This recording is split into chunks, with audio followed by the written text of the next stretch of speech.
a group of workers from Bangladesh and the Philippines, who held valid Malaysian working permits, had been duped by a syndicate which had lured them with promises of a better job in Australia and New Zealand.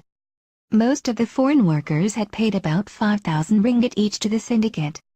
However, they found out it was just a scam when the agent disappeared. Apparently, the foreign workers did not lodge police reports, as they were afraid that their employers might fire them for intending to leave for a better job.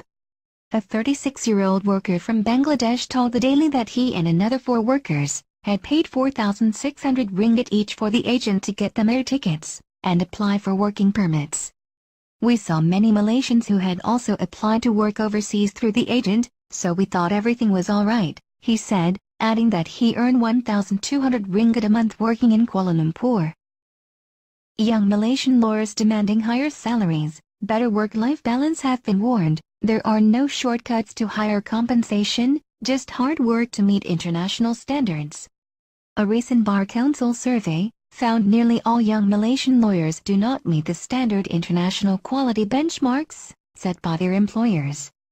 The study, conducted across 400 firms, found employer satisfaction was shockingly low, the SAR reported. It found that young lawyers practicing for less than 7 years do not have basic attributes like English proficiency, communication and critical thinking skills and commitment to the profession, which is vital for the career, said Stephen Thiru, Bar Council Treasurer. Speaking at a forum between the Bar Council and the National Young Lawyers Committee, NYLC, Thiru said the problem was prevalent among both local and foreign university law graduates. He blamed the failure on tertiary education, which often does not include practical skills alongside academic learning. The survey was conducted in the wake of the NYLC's recommendations to the bar to increase the wages of young lawyers and provide more flexible working hours, as they has been complaining they were paid too little for the work they do. However, senior lawyers say many young lawyers do not deserve the raise. They fail to realize that they should be working to learn and better themselves as lawyers, rather than focus on the cash, Wong said. The NYLC said 28.2% of young lawyers in the Klang Valley wanted to leave the profession in the next 5 years, while another 38.7% were considering leaving. Outside the Klang Valley, 15.3% said they would leave, and another 48.2% were considering. One man has gone to extreme lengths to increase his productivity and make sure he is not distracted by social media at work. Computer programmer and writer, Manish Sethi, has hired an employee to slap him every time he gets distracted by social media at work. Nothing makes me more embarrassed than seeing the amount of hours I spend wasted on Reddit and Facebook chat, Sethi told the Daily Mail. I figured this is stupid, why am I wasting this time doing nothing? When I have a boss, or someone of authority watching me, I always get my work done. How can I simulate the authority figure? He wrote on his ad, I'm looking for someone who can work next to me at a defined location, and will make sure to watch what is happening on my screen. When I am wasting time, you'll have to yell at me or if need be, slap me. You can do your own work at the same time. Looking for help ASAP, Sethi said he was flooded with responses after the posting went live and has hired carer for $8 an hour to sit next to him and monitor his work. Sethi said the threat of physical assault has seen his productivity increase from 35% to 98%, and gave me a non-conventional reminder of what I was supposed to be doing, and it ended up being something I didn't want to happen again.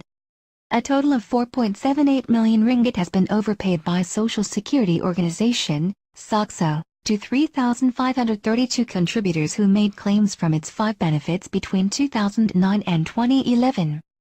Based on the Auditor General's report, the highest cases of overpaying were from the organization's survivor pension with 1,956 cases, and the pension and invalidity grant benefits with 920 cases over the past 3 years.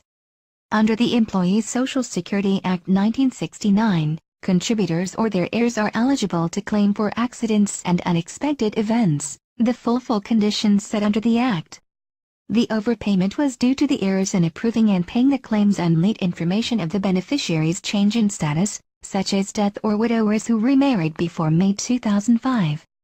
The heirs' details and the revision rates were also not updated in time. SOCSO attempted steps to retrieve the overpaid amount, which included sending notices to recipients and cutting back on the contributor's periodical payments by a maximum 40% of his or her monthly pension. In 2009, the overpayments were at 1.61 million ringgit for 1,190 cases, which decreased to 1.31 million ringgit for 877 cases in 2010. However, the amount rose up to 1.86 million for 1,465 cases in 2011. Around 20,000 healthcare services trainees will receive their allowance increments from next year, as announced in Budget 2013. Healthcare trainees with certificates will see their current allowance increase from 517 ringgit to 835 ringgit, while diploma holders will receive 1,166 ringgit up from the current 621 ringgit.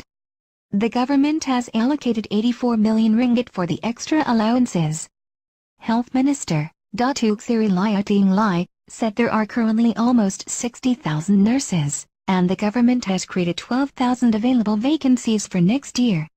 The current ratio for nurses was 1 for every 300 people, and the government is looking into 1 for 200 people as the target, he said.